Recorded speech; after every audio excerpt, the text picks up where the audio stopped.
గొప్ప ఐశ్వర్యము కంటే మంచి పేరును, వెండి బంగారముల కంటే దయయు కోరదగినవి.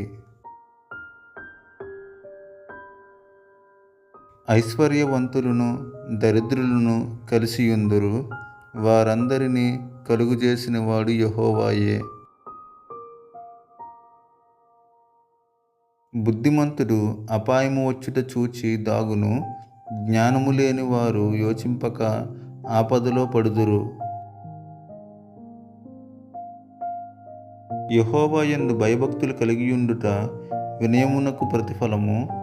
ఐశ్వర్యమును ఘనతయు జీవమును దాని వలన కలుగును.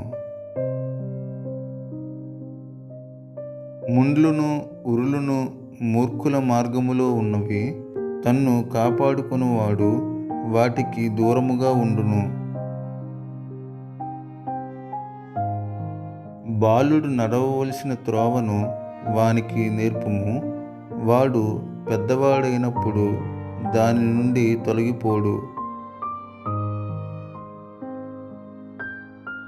ఐశ్వర్యవంతుడు బీదల మీద ప్రభుత్వము చేయును, అప్పు చేయువాడు అప్పుచ్చిన వానికి దాసుడు.